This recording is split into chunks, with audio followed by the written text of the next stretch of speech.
we are here talking about LDP, local defense personnel recruitment. And when is it going to take place? It's going to take place from 18th of June to the 4th of July. It's going to be in this, the recruitment is going to be in two forms. We're going to have the general recruitment and then special recruitment. The general recruitment will start from the 18th through to the 4th, 18th of June through to the 4th, Saturday 18th of June through to the 4th of July. Now we are going to have special recruitment. The special recruitment will be for the Air Force, drivers and mechanics, and medical personnel. And that one will take place over 2 days. That's the 30th of June and the 1st of July. I'll say that again. We are going to have 2 days for special recruitment for people to join the Air Force, and also drivers and mechanics and medical personnel. And that will be on the 30th of June and 1st of July. The general recruitment is countrywide. Every district or every region has been given a quota based on the size of its population. So when it comes to general recruitment, it will be countrywide. The special recruitment is going to take place for those applying to come to the Air Force. That's on the 30th of June and the 1st of July. It's going to be at Kololo ceremonial grounds. 30th June and 1st July, those bidding to get into the Air Force will be 30th June and 1st July. And those medical personnel will also come on 30th June and 1st July. Where will it be? Kololo ceremonial grounds.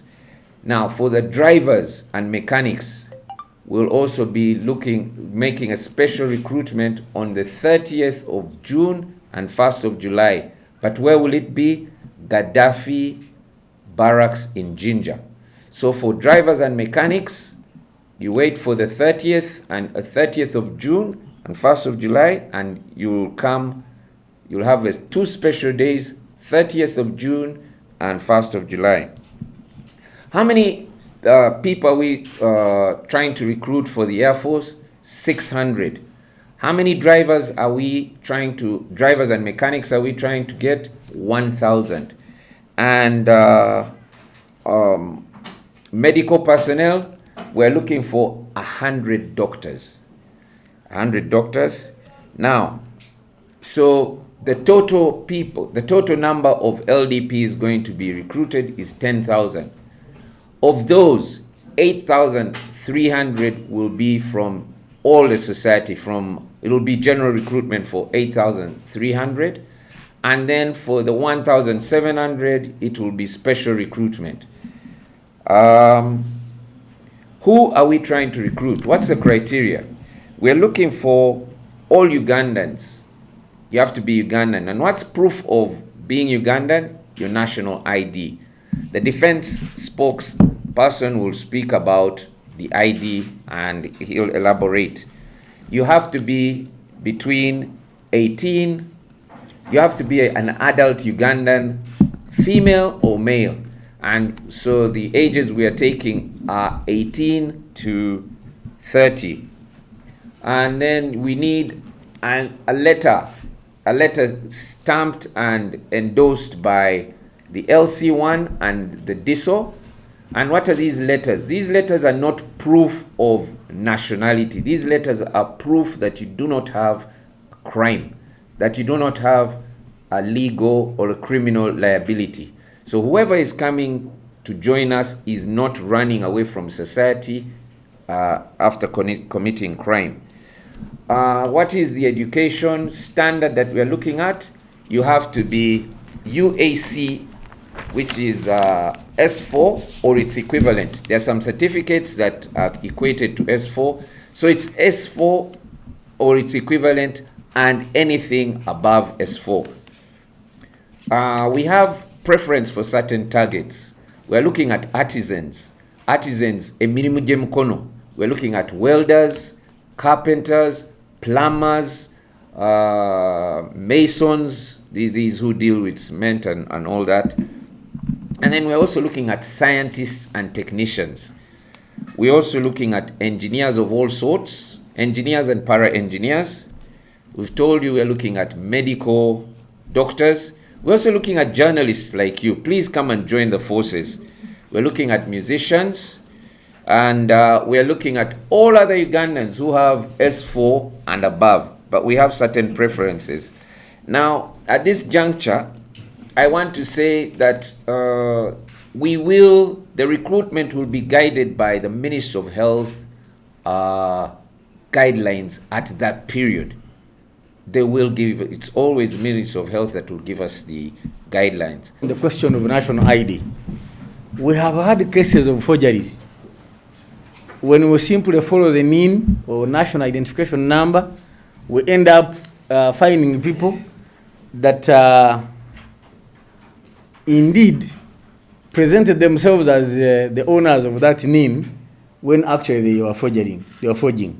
As we speak, we have about 250 local defense personnel that cannot earn a salary because they forged the NIN, and therefore they are going to be prosecuted. I need to emphasize here, anybody who represents a forged document, whether national ID or academic paper, will be prosecuted. There is no question about it. So don't dare come. Therefore, to avoid this, we insist on each candidate should come with his or her national identification. We believe every Ugandan now has been received, even those who are in the schools have. The other element I wanted to emphasize also, you must be in good health. You skipped that one. You must be in good health, you must be medically fit, and ready to undergo medical test. Please, if you know you have chronic diseases, don't waste your time. If you know you have your HIV, we sympathize with you, but please don't come because we don't want to kill you. Therefore, it's important that you come prepared to undergo medical test. The UPDF leadership has set up teams to ensure that every district is catered for. The difference is that districts have been patched up in regions, according to the regions where they are. So people from, say, Bukoma and Simbi will converge where Greater Masaka has been devised to converge. I'm giving Bukoma and Simbi because that's my home district. So ensure that you district leaders mobilize your people so that you meet your quotas. Now, if a particular district does not meet its quota, it means chance will go to another district. That's how it goes. 3, I have had accusations before of recruitment teams carrying their own people to a recruitment center. I want to assure Ugandans that does not happen with UPDF. And I would indeed challenge everybody that in the event you suspect this has happened, give us the registration of the vehicle, who was driving it, and then we take action. Because we want every district to meet their quota. I thought I should emphasize that. So teams have been earmarked, and they will make sure they go to these regions. Finally, I wish to encourage all Ugandans who meet the criteria given above to come and join the mighty UPDF, and to keep in mind that joining the UPDF is not just a career, but is mostly a patriotic duty, a calling to serve our motherland Uganda. Lastly, please, if you know you're a parent, don't come. We don't want you on training, or your child is sick, because that won't happen. You have no access to a phone. We want people who don't have encumbrances. The exception maybe will be on drivers, because I know some drivers that we shall require are above 30. Those ones could be married. So for drivers, there will be an exception. And that's a detail during training. But general recruitment, please, you are strongly advised. If you're already a parent and people who disturb you with the children,